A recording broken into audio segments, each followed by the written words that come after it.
Welcome to the Thinking Big podcast. Today, we have such a special guest with Dr. Debi Silber, and we're going to talk about post betrayal transformation. And I wanted to bring Debi on the show because betrayal doesn't have to be some huge event.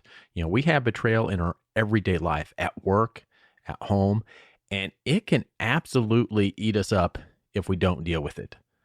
And Debi is the founder of the Post Betrayal Transformation Institute. She is a holistic psychologist, a health, mindset, and personal development expert. Oh my God, she is an award-winning speaker, coach. She's the author of Amazon #1 bestseller book, The Unshakable Woman, and The Unshakable Woman Workbook. Both books, by the way, recommended by Brian Tracy and Jack Canfield. Debi has also contributed to such things as Fox, CBX, The Dr. Oz Show, TEDx twice, and now the Thinking Big podcast. Anyways, I wish I could just come up with some great little saying for what she does, but Jack Canfield, I'm going to steal his because he's just much better at that than I am. Dr. Debi Silber has the ability to blend knowledge, expertise, enthusiasm, and compassion to help people create the body, lifestyle, and life they crave.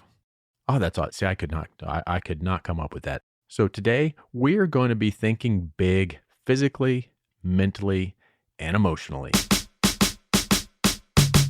Welcome to the Thinking Big podcast with Sean Osborne, the show helping you think bigger into your life and potential. Sean believes by equipping you with the tools, strategies, and philosophies required to be successful in all aspects of your life, you can achieve anything you believe in. Empowering our own growth makes a deeply positive and lasting impact on our lives, community, and our world. Now, here's Sean. It is absolutely fantastic having you on the podcast, Debi. Tell us a little bit about what you're doing. Well, what I'm doing is helping people heal from betrayal, physically, mentally, emotionally, psychologically, spiritually. You don't jump into something like that, of course, unless you need to. And Right. I've been in business since 1991. It started with health and then mindset and personal development and then my own traumas. And after two horrible betrayals, it catapulted me into a PhD program in transpersonal psychology, the psychology of transformation and human potential. While I was there, I did a study. I studied betrayal, what holds us back, what helps us heal, and what happens to us when the people closest to us lie, cheat, and deceive. Right. And that study led to 3 groundbreaking discoveries and led to a whole new business, family, marriage, life, all of it. That is absolutely amazing that you've gone through that and that you've done that. Now, you said something about you initially went in for human potential. That's part of what you went into. To me, that is something that is so either not overlooked or not many people actually, as a society, we don't look, I think, as much into the mind and human potential and any of the stuff, the betrayal, anything that happens within the mind. Now, do you think that the stuff that is going on now, and as we get longer into this COVID stuff, how do you think that's going to affect what you do? Like I don't want to say your clients, but how do you think that's going to affect society that's going to need this type of help? Do you think it's going to increase? I think it's mentally, we're going through one of the most challenging times I think we have. Oh, absolutely. What I'm seeing is the best and the worst in all of us. Having this time, this extra time that we normally don't have, we do a few things with it. We either numb, avoid, distract as desperately as we can because we're so unwilling to feel or face, right? Yeah. Or we take that time and we look within. And with many of us, we're shocked at what we find. But that's how transformation happens. Yeah. So it's typically one of the two. It's interesting. I did 2 TEDx's, and my first one was exactly on how we do that. We numb, avoid, distract. We use food, drugs, alcohol, work, TV, keeping busy, reckless behavior. Because what used to work doesn't work anymore. What used to feel good doesn't feel good anymore. What used to make sense doesn't make sense anymore. Yeah. So we think we like change. We don't like change. No. So we do all those things so we don't have to look at it. But, we get that tap on the shoulder and we just keep numbing and avoiding. The stakes get bigger and bigger until we're forced to look. Yeah. And self-sabotage, I do that all the time. And I do it subconsciously. I don't even realize that I'm sabotaging myself. It's just that little inner voice that kicks in that when we don't even see it, that really starts sabotaging what we do. Oh, And absolutely. yeah, it's kind You're of like that the negative talk that, oh, you can't do that, or who do you think you are, or, And it's so interesting because it's almost we use that as a safety mechanism, because it keeps us, we think, safe, but it keeps us stuck. It keeps us small. Because if we were to actually combat that voice and challenge it and take it on, we would shake up everyone around us. We'd shake up ourselves. So instead, it may seem easier just to quiet that voice as best we can. But, I use this example a lot. And let's say let's just take a boy, and let's say he has his favorite stereotypical blue shirt. He outgrows the blue shirt.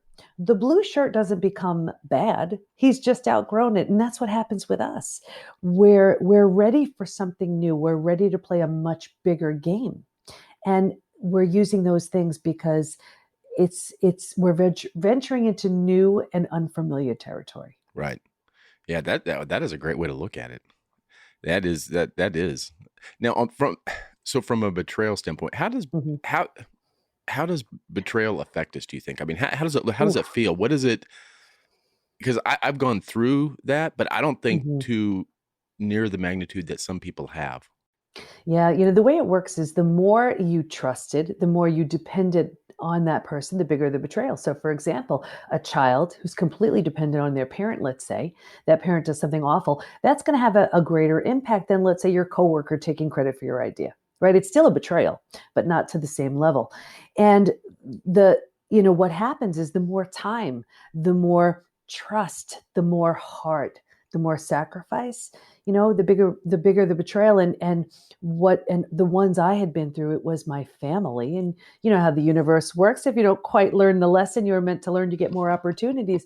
Well, I did. And the next one was my husband. I mean, anybody who's been through it, blindsided is the word we use, because you never see this coming. You know, this is the person that you trusted the most. Right. So really, we look at it and we say, if the person we trusted the most proves untrustworthy, who do we trust? If the ones we'd run to when other people are causing the harm are the ones causing the harm, where do we go? And it's such a shock to the body and mind, and it hits us on every level: physically, mentally, emotionally, psychologically, spiritually. So different types of betrayals hit us in different ways, but I'm convinced it's one of the most painful of the human experiences. I think it is, because it does. It entails our beliefs. It entails our core of who we are. One of the discoveries in the study that I did, we made 3 discoveries, which was just, and I'm happy to get into each one, but one of them was that there is this complete and total shattering of our worldview. Our worldview is our mental model. It's how we view the world. This is safe. These are the rules. This is how it works. And a betrayal is enough to shatter all of those rules in an instant. So think about it now. All of a sudden, you had your rules that were governing you. You thought you knew who was safe, who wasn't, how the world worked. Right. And in one shockingly painful moment, everything you thought was real and true is no longer. Yeah. And the entire self is destroyed. Originally I was studying something called post-traumatic growth, which is like the upside of trauma, how trauma leaves you with this new awareness, perspective, insight that you didn't have. Right. Right. But I thought about it and I said, I've been through death of a loved one. I've been through disease. I was in ICU for 11 days, and betrayal was so different. So I asked my study participants and I said, if betrayal is different, if you've been through any other traumas, can you compare it to betrayal, and does it feel different for you? Hands down, unanimously, everyone said, oh my gosh, it's so different. And it's because betrayal feels so intentional. We take it so personally. So the whole self has to be rebuilt: rejection, abandonment, confidence, worthiness, belonging, trust. They all have to be rebuilt. So it needed its own name. It didn't quite make sense to call it post traumatic growth. So I coined a new term: post betrayal transformation. Do you think that part of it is how we view it or how we look at it as part of the betrayal? Because if I'm looking out, there's some things that could happen to me, and I would say, "Oh, that's just it's the way it is. I'm not, but that same thing can happen to someone else, and the world is falling apart. So how do we? Is there something in that whole mechanism or that whole thing that is based on how we see things, how we look at the world, how we see those? Absolutely. And it really is, my definition of it is it's the breaking of a spoken or unspoken rule.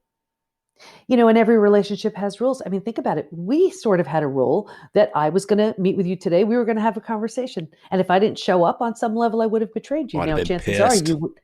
you wouldn't have been devastated, right? But on some level, that's a breaking of that rule, a breaking of that trust. So there are those micro betrayals, those death by 1,000 cuts betrayals. And then there are those huge ones that just absolutely knock us down, knock us out. Yeah. So I'm also interested in your TED Talks. I watched one of them, but what was it like to get up there? See, I'm always the one. I mean, I love what you do, and we're going to get into that, and that's great. But I'm also like, how do they do something? How does it feel? What's when you got up on stage the first time for TEDx? How was that? I'll tell you, I don't know which one you saw, but I did too. The one on sabotage, it was the first one. Yeah. The second one was, do you have post-betrayal syndrome? But that first one was 6 weeks after my betrayal. Oh, I don't wow. even know how I was able to do that, but it's so interesting because that talk got a lot of views. I think we're at, I don't know, 730,000, something like that. There's a lot. And it's interesting because I think people felt and they sense something's brewing there. Right. Transformation was underway. I wasn't quite sure what it was going to look like yet, and I wasn't ready to talk about my betrayal. I remember Dr. Joe Dispenza said, I think it was something like, wisdom is experience without the pain. And I was in way too much pain. So I wasn't coming from that place of wisdom just yet. And I wasn't ready to share it. And it's interesting because by the time I did the second one, any good coach has a coach, right? And I'll never forget, we were on a Zoom call with my coaching group and everyone's talking, everybody's in their little Zoom boxes and what's going on with you? What's going on with you? What's going on with you? And I was talking about this study and I was so proud of the study and the study. And my coach just stops me dead in my tracks. And he said, stop hiding behind your effing study already. And I was like, oh, it was time to go big or go home. And it was terrifying. I mean, it was, it's a very vulnerable topic. Yeah. The stuff that gossip thrives on. But, I really made peace with it, saying that I see the transformation here with what I was doing with clients privately.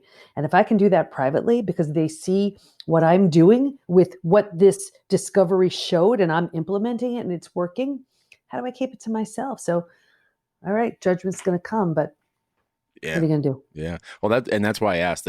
I saw that, and that's the one I watched, but I saw something in there. I saw there was passion. There was, I saw something there. Yeah, absolutely. Yeah. So can you kind of see sabotage? Like, I know if I'm walking down the street and I see someone that's in a bad mood or someone that's just not doing very, I can tell before they even get to me that, their head's down, their shoulders. Mm-hmm. You can tell when someone's not doing great. You never see someone walk around doing, I'm doing fantastic. Mm-hmm. No, so can you kind of, from a physical side, what is this betrayal?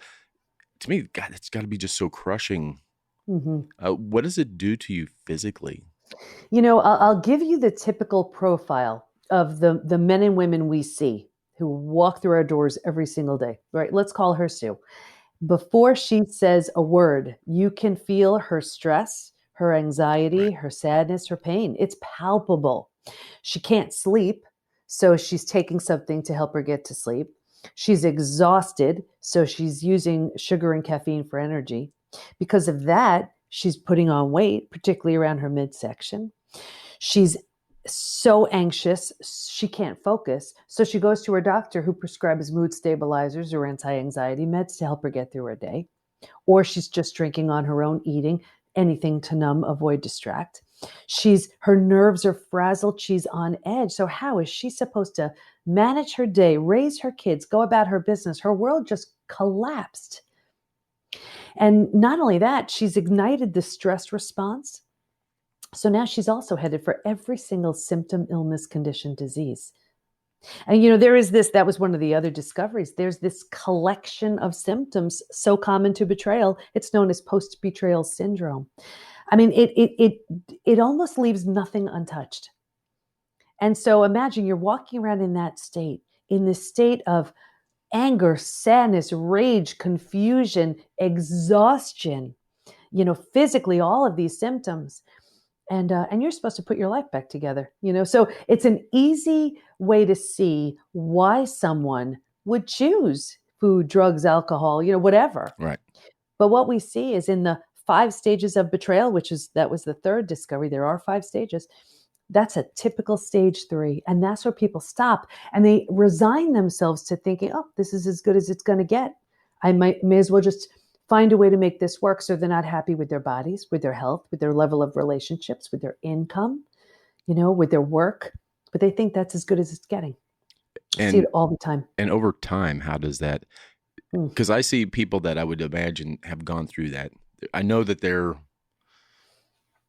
stressed for some reason, whether it's from, betrayal or some sort of mental, happening that after years, you can tell that. And do you find that the longer that people are in this betrayal or in this area, the harder it is for them to get out? Absolutely. Because what happens is they start receiving all of these small self benefits from staying there. Think about it. They get to be right. They get someone to blame. They get a target for their anger. They don't have to do the hard work of trusting, learning to trust again. Do I trust you? Do I trust you? I forget it. I won't trust anybody. Right? They get to justify inaction. They get sympathy from other people. I mean, these are all small self-benefits, right, but they serve them. And then what happens is the longer they stay there, now like energy attracts like energy. So now they're calling situations, circumstances, opportunities that confirm that's where they belong. So now the mind starts thinking, well, maybe I deserve it. Maybe I'm not all that. Maybe. Right. And they're rooted. And when your mind starts thinking that's the way you are, that's what you're going to get. And that's Absolutely. good or bad. It works both ways, but good or bad. Now you talked about kind of the holistic side. I'm of the mindset that I don't want any drugs from the drug companies. To me, I think we have lost our way over centuries. I don't know, over a long time. We've had the cures to almost everything that we have way back. From plants, from food, from the things that we have, and over time we've either forgot or we've got brainwashed to, hey, you need this pill to do this.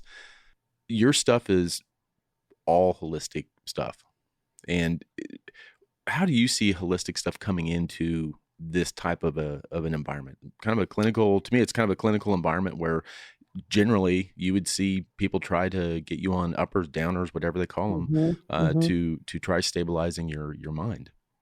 Yeah, it's such a great question. Here's one thing I noticed. There were 3 groups in the study who did not heal. Now, as the researcher, I assumed, you're not supposed to assume anything as a researcher. I was new at this, doing my best. And I assumed that the people who were the hardest hit would grow the least because they had the most to overcome. I was dead wrong. That had nothing to do with it at all. It was the ones who were willing to face it, feel it, heal it. Blew past the ones who were medicating because they didn't deal with it. I mean, yes, it may have made it a bit easier to get through their day, but that was it. It did not contribute to the healing. Now, as far as, what we offer within our community, it is holistic based, but there's such a variety. I mean, even one thing we have is a 3-phase supplement line just to offer some additional support for sleep, for clarity, for nerves, for gut health. I mean, one of the things that typically happens in betrayal, your gut is wrecked. What's so interesting about that too is, when you think about it, look what your gut does. It absorbs, processes, and digests. right? Your food. Now, isn't it difficult to absorb, digest, and process a betrayal? Like, is there any wonder why your gut would be so jacked up during a betrayal? So everything we're approaching this with, because you can't just go for talk therapy. I mean, it's only a piece of it. There's so much more. But yeah, when you medicate, it may make the day a bit easier, but that betrayal's not going anywhere. Right. Hmm. Yeah. And what do you think, what is the biggest difference, and can they be treated the same, like just post-traumatic, trauma or betrayal trauma? Is there a difference in how different different traumatic experiences affect what we do? Absolutely. And that's why when I was originally studying post-traumatic growth, betrayal just kind of didn't qualify. Because let's say you lose someone you love. Like I lost my mom, right? You don't question the love. You don't, that stays intact. Betrayal has you questioning everything, even your very sanity, right? Because it's the sort of thing where, let's say, or even something like I had one participant who lost everything in a house fire. You know, you mourn the loss of your home and your belongings, but it's not a rejection to the self. Right. The whole thing about betrayal is the impact to the self. And that's why if I had to come up with a formula, it would be post-traumatic growth, right? The healing after trauma plus rebuilding the self completely and fully equals post-betrayal transformation. Because you can't fully heal unless you rebuild that trust. How do you relate to other people again? So often, here's the thing too. We see betrayal impacting every single area of our lives. And we've all heard time heals all wounds. I have the proof that that's not true. We've had over 8,000 people to this point take the post-betrayal syndrome quiz to see to what extent they're struggling. And there's a question that reads, is there anything else you'd like to share? I read every single one of them. And people write things like, my betrayal happened 40 years ago. I can feel the hate. My betrayal happened 30 years ago. I'm unwilling to trust again. My betrayal happened 15 years ago. I feel gutted. Now, we know if you're walking around feeling that way, you're not venturing, back out there to pursue other relationships. It's affecting your work. It's affecting your health. And specifically, we see it like this. With relationships, I see it in two ways. We put the big wall up, I'm not letting anybody get close to my heart again. Or the faces change, but it's the same thing because that profound lesson has yet to be learned. Yeah. We see, or we see it in health. Someone goes to the most well-meaning doctors, coaches, healers, therapists to manage a stress-related issue or disorder. At the root of it is an unhealed betrayal. And we see it in business. Someone wants to be a team player, but they're terrified. The person they trusted the most proved untrustworthy. How can they trust that boss or coworker? Or they want to ask for that raise or promotion, but their confidence was shattered. Right. So they don't have the confidence to ask, and they're bitter and resentful instead. That is a lot broader than I was thinking. I mean, betrayal is everywhere. And that's the thing. It's like when it gets to your core, when it gets to your beliefs of who you are, and something is damaged or taken away from that belief, that is much bigger than just a post-traumatic where something happens and, hey, I got to get it, I got to get over that. It's, shit happens, but we've got to move on. But this is at the root. This is at the core of what we are. And when someone takes out one of our pillars of belief, boy, that is a huge thing. Now, if someone's from the outside, so if we've got listeners on here that, maybe they're not going through something like this right now, but how can we, as humans, as, wives, as husbands, as, parents, as grandparents, how can we look and see signs of betrayal or signs of stuff like this so we can help other people, ourselves included, but what are things that we can look at to help our loved ones? Because I've got loved ones that I know are in a place where they've been betrayed, and I can see it. If you don't take care of it, it does not go away. They're still dealing with stuff.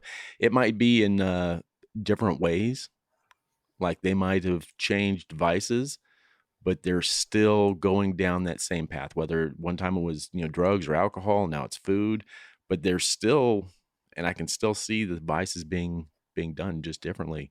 How can we help people that we love?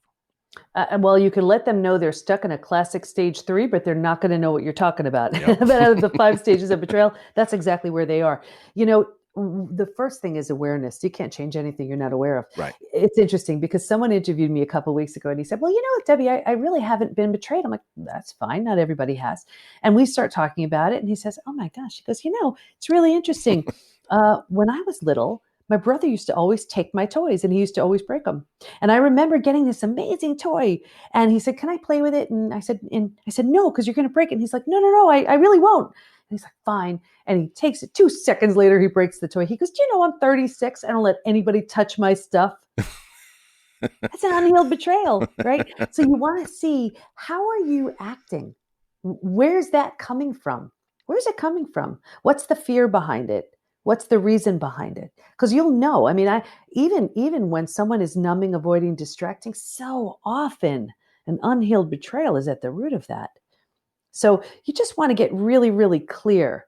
And I actually have 4 questions that I'm happy to share to see if someone's actually doing that. Absolutely. Absolutely. And they're going to be in the show notes too, by the way. So, but absolutely. Great. Okay. So the first one is, am I numbing, avoiding, distracting? If so, how? Be honest with yourself. Do you come home at the end of the day and the first thing you do is put on the TV to desperately drown out the sound of your own thoughts? Do you go into the kitchen, open up the cabinets because you have to stuff yourself to stuff that voice? Right? Second question. Here's the big one. What am I pretending not to see? Right? Am I pretending not to see there's trouble in my relationship? Am I pretending not to see I hate my job? Am I pretending not to see that health issue that needs my attention? The third question, what's life going to look like in 5 to 10 years if I keep this going? Play it out. Play it all the way out. Take that health issue out 5 to 10 years. What's it going to look like? Take that work issue 5 to 10 years. Play it out. What's that going to look like? And the relationship issue. Ignore that relationship issue 5 to 10 years. What's it going to look like? And the last question, what could life look like if I change now? Now, I'm not saying that's easy, but transformation happens when you tell yourself the truth. Yep. And until you have complete clarity, you're for other stuff. I mean, besides this, until you have clarity in whatever it is you're doing, you will not come to the correct answer. You will not. You're so right. And we avoid it and we wonder, why isn't life working for us? I'll give you an analogy. It just makes this so clear. Everybody has, well, most people have a messy room, drawer, garage in their home, right? Now think about it. Think about what you do. You do everything you can to avoid it. You just don't like it because it doesn't feel good. And when you have to go, you just go as quickly as you can, grab what you need and you leave, right? But then think about what happens. There's that one day where you're like, that's it. I'm going in. And you grab your garbage bags and you roll up your sleeves and you dive in. Now think about what happens. At first, it looks worse. It looks worse because now you have your stuff all over the place. You're like, I'll donate this, I'll toss that, I'll fix this, right? And it's all over. And then you put the stuff in the car you're going to fix and you donate and you give whatever. And now you have your pile left of things that you're going to keep. And you get your fancy little boxes and, containers and you put it back. Now think about what happens. Now you stand back with pride. You feel awesome. You're like, look at me, right? You actually want to open your garage door and show it to everybody. But that's earned. It was only because you went in and did the work. That's what happens. You cannot feel that sense of empowerment, of pride, of accomplishment when you're numbing, avoiding, distracting. I don't know about you, but when I was a kid, if someone said something that you didn't want to hear, you'd stick your fingers in your ear and you'd be like, la, la, la, la, I don't hear you, right? When we grow up, we use food, drugs, alcohol, all that stuff. It's the adult version of that same game. Yeah. Yeah. Now, you mentioned kid. Now, I'm of the belief that we get pretty well programmed in our beliefs and everything by the time we're, 8 or 9 years old. I think we're, pretty well programmed. What is the effect of betrayal at a younger age before we've got all those beliefs in place? Like if we're 6 or 5 or 6 and we get betrayed by a parent or a family member, I'm just thinking, all the stuff you're saying, it's like, is that even more traumatic to someone to get their beliefs taken, betrayed at that age? You're not starting at the starting line like everybody else. It's Right. a harder road. Now, that's not to say you cannot catch up and blow the doors past everybody, but you'd have a bit more work to do. Right. And I think with I'm worried about, everything. We're all quarantined. We're all, this is all through the pandemic. Are you seeing a lot more of this happening just because everyone is so close? As I said, I think the mental side of this is going to be worse than the pandemic itself. I think the after effects are going to be.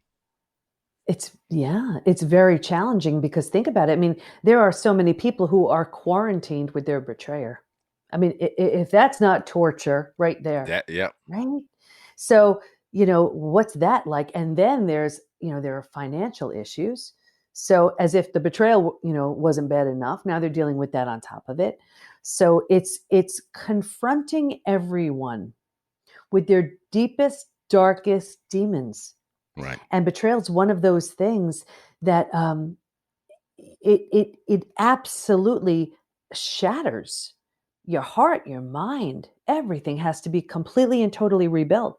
So if you don't have the bandwidth because you're just struggling in so many other areas, if your nerves are frayed because like now you lost your job, now your kids can't go to school, now you're all over the place, it's that much harder. I mean, I have 4 kids, and I mean, thank goodness they're older, but I feel it for the parents who they're not sure if their kids are going to go back to school. Yeah. I mean, like I could never homeschool my kids. They'd be in deeper trouble with that. I haven't been able to do their math since like second grade. Yeah, that's going to be challenging for many, many people. So for the listeners, what is the best way, or what can someone do if they see this in themselves, if they see it in a loved one? What is the best way for them to contact you? Yeah. The best thing to do is for them to take the post betrayal syndrome quiz. And I'll be honest, it's a little jarring because what you're doing is, I mean, I'm having them respond to every single symptom that they may be struggling with, that they may have said, oh, well, it's aging. It's because I'm older. It's because of, no, it's not. It's because of your betrayal. And when they see the physical symptoms, the mental, the emotional symptoms, and then they see how it's affecting their ability to trust, how it's affecting how they move forward, how it's affecting their relationships, I mean, then it's in plain sight. And then from that point, I have people who say, oh, I'll do anything to heal. No, they won't. No, they won't. If I tell you how many people say, I even ask them on a level of, 1 to 10, how is important your healing? I don't think anybody gives me less than a 10. And a fraction of them take that step to move forward because it's scary. Yeah. I get it. We gotcha, but I get how scary it is. Yeah, any change is getting out of our comfort zone at all but dealing with something that we don't want to deal with is a tough thing to do. And also it's because there's a really good likelihood that when we heal, we're going to outgrow that person. If I tell you how many times someone says, oh, Debbie, just make it that we're good again. I say, that's not my work here. My work is to get you to your physical, mental, emotional best place. And now this person has 2 choices. This person could say, holy smokes, I better step up my game to meet the power of where this person is. Or they say, like you get this going on, where they're like, ooh, what happened to you? And it's like, ooh, I'm not the least bit interested in you. Yeah. But my job is to get someone here. That's it. And usually what happens is this happens or that happens. Yeah.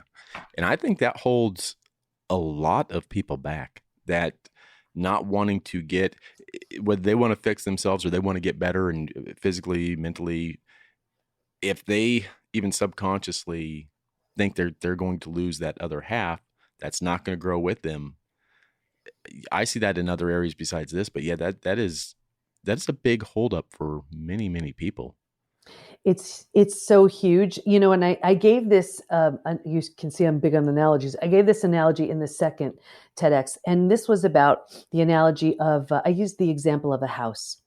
And here's the difference between resilience and trauma and transformation. Resilience is bringing back, restoring. You need that for your everyday. Trauma and transformation is different. So let's take a house that needs a new boiler and you get a boiler. That would be resilience. Or let's say it needs a new roof. You get a roof. That's resilience. You're restoring it. Here's trauma and transformation. A tornado comes by, levels your house. Like a new boiler's not going to fix it. A new roof's not going to fix it, right? Either of those things won't fix it. Now, here's the thing. You have every right to stand there at the lot where your house once stood and say, this is the most horrible thing that's ever happened. And you'd be 100% right. And you can call your friends over and say, look at this. Isn't this the worst thing you've ever seen? And they'd all agree.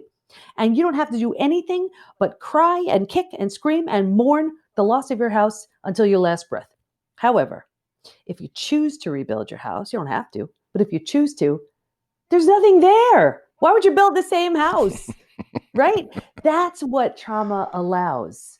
Yeah. And with betrayal, rebuilding is always a choice, whether you rebuild yourself and move on. And that's what I did with my family. Rebuilding wasn't an option with them. Or if the situation lends itself, if you're willing and if you want to, you rebuild something entirely new with the person who hurt you. And that's what I did with my husband. As two totally different people, we married each other again. Not always an option. Yeah. It's funny you mentioned that. I actually have a friend that their house burnt down and they built the exact same damn. They actually, down the identical house. Wow. Okay. I was like, there's not one thing you didn't like about your old house. You built the same damn thing. Well, but if that's what works, that's what works. But I'll tell you, one of the biggest reasons why people don't heal from betrayal is they're afraid of that transformation. Like after my betrayal, I was going to heal regardless, having no expectation of what was going to show up. And that's when transformation can happen. It's when you're only committed to, well, I'll only patch it up. And I'll tell you, the group that was that didn't heal and was also by far the most sick was the one where the betrayer had no consequences, where they tried to turn the other cheek. They tried to look past it. They tried to just move forward. You tell that to your broken heart. Not only did that not work, it only made them sick. Yeah. But it's scary to say, okay, now it's about me healing and I have no idea what's going to show up. Yeah. Now, do you do like group type coaching with people? We opened it's called the PBT, Post Betrayal Transformation Institute membership community, because what I found was really the only thing that it seems people do is they medicate or they see a therapist that their insurance provides. Maybe they're good or bad at this. Sometimes they're not skilled in it and it does more harm than good, or they're in some type of support group that just, bashes the betrayer. And that doesn't help. And my study proved exactly what we need to heal. So what the membership community is what the study proved, and along with what the 8,000 people who've taken the quiz say they want, what's worked for me, along with, my clients, and we put it into a beautiful membership community. That's fantastic. And I know for me, and there's probably going to be a lot of listeners that are saying, yeah, well, my betrayal is just not that bad. You don't have to have something that is completely debilitating. I can't even get out of bed to go and work on this stuff. It doesn't have, but a lot of people have that. Well, it's just not that bad yet. I'll wait until I absolutely have to go get and talk with people and get things. It doesn't have to be that bad. Well, you know what I see? There are two people who come our way. There's the person who's been blindsided and they are in crisis. But then there's that other person who is in that classic stage 3, where they've resigned themselves to thinking this is as good as it gets. But meanwhile, like I said, they're not happy with their body. They don't feel good in their own skin. They're not happy with their work, their finances, any of it. And it shows up in every area of life. Think about it just in business. If you're not happy with your body or you don't have the energy you need, just those two things. And let's say you're an entrepreneur. Now, how are you showing up on video? How are you promoting yourself? Yep. Right? That's directly impacting your finances. Yeah. Or if it's affecting your confidence was shattered. How is that affecting who you network with, who you collaborate? If you don't trust, How are you collaborating with anybody? So it affects everything. So it doesn't necessarily have to be that it was the most, extreme trauma where you're curled up in a fetal position, but if it's holding you back at all, check how you are in your business, in your relationships, in your health. Yeah. And if there's an unhealed betrayal at the root of it, that's a choice. I mean, you're looking at the person who did the study. It's proven. We know what it takes to heal. Yeah. Yeah. And it's so I always have my, when I coach someone, I always have them do a thing called a wheel of life, only because people don't realize that if you aren't where you want to be in one area of your life, whether it's finances, relationship, career, whatever, it affects everything. And if you've got an issue with betrayal, it's not just going to affect your personal life. It will absolutely affect everything, your health. It does. And that's for anything. It's, we've got to be well balanced, because they cross. There's no such thing as compartmentalizing this type of stuff. You can't do it. You're so right. And I really look at it like you owe it to yourself to heal. If something happened to you that was so devastatingly painful, and you don't do something with it, it's like a bad game of hot potato. Yeah. It's like you owe it to yourself to do something good with it. I'm not doing anything different than anybody else could do. I just looked at it saying, this is so devastatingly painful that if I can figure out a way to heal from it, I'm taking as many people as I can with me. You see it all the time with, let's say, parents who've lost their kids, for drunk driving. They go around to the schools. It's helping, where you see someone who's been in financial crisis, and then they create a way to get out of that, and they teach it, or a health expert so I don't know. I just look at it like, wouldn't it be wonderful if everybody figured out how to get out of their own jam and served because of, with that? Well, I want to thank you so much, Debi, for being on the podcast today. You have such a valuable service to help people really live their life again. It's such amazing work that you do. So thank you very, very much. Oh, thank you. And thank you for providing the platform to share it. Enjoyed it. Thank you so much.